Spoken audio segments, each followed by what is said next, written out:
Well, at Yara, as you know, we like to learn not only in the training room, but from experience, which is why we're out here in the woods today. Now, you could say that the woods in winter time is quite a fitting metaphor for the economic climate that we find ourselves in at the moment. Just, you don't need to look too far to see that things are either dead or dying, or so it seems. Because it brings to mind something a friend of mine said many years ago. He was in the army and he said, if you come across a scene like this and you think everything's dead, there's nothing there, then you really are on a sticky wicket. If, on the other hand, you see a scene like this and think, actually here somewhere is food and shelter, then you have a mindset to survive in that relatively unpromising environment. And that's what we're looking at today, is metaphors in nature for surviving an inhospitable climate and an unpromising environment. So, 3 points that I'd like to make. The first is this.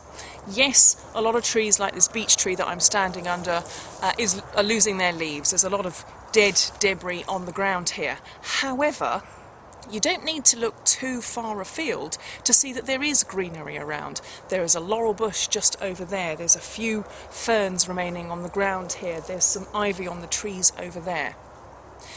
Where are the evergreen bits in your marketplace? There must be some somewhere. Areas where there still seems to be, if not growth, there is still greenery there, whatever the climate. Here's the thing. When everything was lush and green and growing, you might not have noticed those things there. Now that everything has died back, they become a little bit more obvious. Where are they? Look carefully for them, because there might well be things there that you might otherwise have missed. The second thing is, and okay, we are a little bit late for that at this point because it's mid-November now, but even up to a couple of weeks ago we could have come to these woods and looked about the base of the trees, maybe brushed aside some leaves and come across some edible mushrooms. Yes, we would have come across poisonous toadstools as well, but the edible mushrooms would have been there. There's the thing. It's not the climate really for anything to be growing and flourishing, and yet there are strange things lurking in strange places that we can actually make use of. Is that happening in your business environment?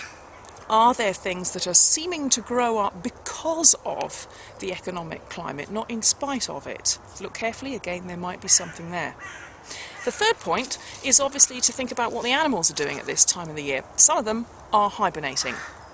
Now, it might be as well to sit tight and just wait to see what the weather does and see if you'll survive. However, you have to be jolly sure that you've stuffed your face during the productive season when there's been a lot of growth in order to have enough ballast, enough weight to survive the winter season. So hibernate at your peril if you haven't been able to do that. A lot of birds are flying south for the winter. Are there sunnier climes elsewhere? Are there overseas markets, in the BRIC economies perhaps, where potentially there might be opportunities for you whilst everything is coming to a bit of a standstill here? Alternatively, taking the opposite view to hibernating, we could be like a squirrel, which is actually the subject of a blog I've written, and the link will be somewhere around this page. Be like a squirrel. Squirrels are relentless in their pursuit of food. We've all seen those Mission Impossible type clips of how they will stop at nothing to get to the source of the best nutrients. They don't give up. They keep moving. They don't sit there thinking, where's all the food gone? They go out and look for it. So that's it. It's getting a bit cold out here, so we are going to venture inside now. But there's the thing. We are all facing the same economic climate. Perhaps the key question is, with what mindset are you facing it?